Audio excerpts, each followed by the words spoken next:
کل صاحب آپ کی خدمت میں یہ سوال عرض ہے کہ معراج کی رات اکٹھے ہو کر عبادت کرنے کے متعلق شریعت کیا کہتی ہے؟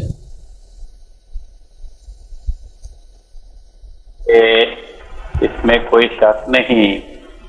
کہ شب معراج میں اللہ تعالیٰ نے حضرت رسول پاک صلی اللہ علیہ وسلم کو بڑے ہی عظیم روحانی نظارے دکھائے اور آپ کو روحانی منازل اور روحانی مقامات کی سیر کرائی گئی اور آپ نے وہ صحابہ کے سامنے بیان کی، مگر ہمیں کہیں اس بات کا تذکرہ نہیں ملتا کہ آپ نے یہ فرمایا ہو کہ اللہ تعالیٰ نے یہ فرمایا ہے کہ شب معراج میں فلاں کام کرو اور امت کے افراد فلاں کام کریں اور اے میرے صحابہ تم فلاں کام کرو، یا آپ نے آج خود ہی تجویز کر کے صحابہ کو یہ حکم دیا ہو کہ آؤ بھئی آج شب معراج ہے، آج روزہ رکھیں یا بیٹھ کے نوافل پڑھیں یا نعتیں پڑھیں یا جلوس نکالیں، جھنڈیاں لگائیں، آتش بازی کریں۔ ایسا نہیں ہے، بلکہ عجیب بات ہے، آپ کی ساری زندگی میں کئی مرتبہ ہر سال شب معراج آئی۔ خلفائے راشدین کا زمانہ 30 سال پہ محیط ہے، تو 30 سال کے خلافت راشدہ کے دور میں 30 بار تو شب معراج آئی۔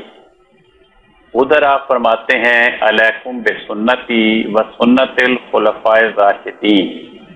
کہ اے میری امت کے افراد میری سنت اور میرے خلفائے راشدین کی سنت پہ گامزن رہو، مگر کوئی ہمیں اس بات کا تذکرہ نہیں ملتا، نہ ہی ہمیں یہ پتہ چلتا ہے کہ اس رات کی کوئی اہمیت آپ کے دور میں یا صحابہ اور خلفاء کے دور میں کوئی بیان کی جاتی ہے، کیونکہ اگر اس رات کو کوئی خاص اہمیت دی جاتی آپ کے دور میں یا خلفائے راشدین اور صحابہ کے دور میں، اور اس رات بعض اعمال کیے جاتے اس رات کے ساتھ مخصوص کر کے، تو اس رات کی بڑی تعیین ہوتی،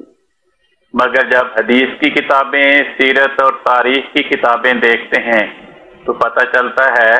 کہ بے شک اس شب معراج کے نظارے تو حدیث میں بیان ہوئے، اور 45 کے قریب صحابہ کی روایات میں یہ درج ہے، کسی روایت میں اختصار کے ساتھ، کسی روایت میں تفصیل کے ساتھ ان واقعات کو بیان کیا، مگر اس قدر تفصیلات بیان کرنے کے باوجود شب معراج کس رات کو ہوئی تھی، کس مہینے میں ہوئی تھی اور کون سے سال میں ہوئی تھی، سیرت اور تاریخ کی کتابوں کے مؤلفین اس بات پہ اتفاق نہیں ہے۔ شب معراج کے سال کے بارے میں بھی اختلاف ہے، اور ہر کتاب میں اختلافی اقوال درج ہوتے ہیں۔ شب معراج کون سے مہینے میں ہوئی، اس مہینے کی تعین پہ بھی اختلاف ہے، کوئی کہتا ہے فلاں مہینے میں تھی، کوئی کہتا ہے فلاں مہینے میں تھی، کوئی کسی اور مہینے کا نام لیتا۔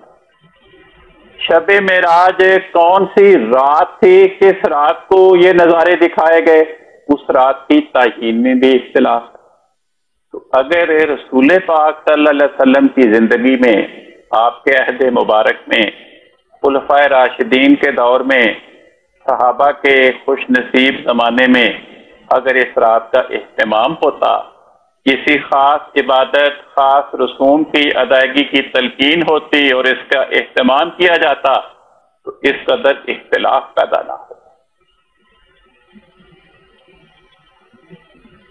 بہت شکریہ، جزاکم اللہ خیر۔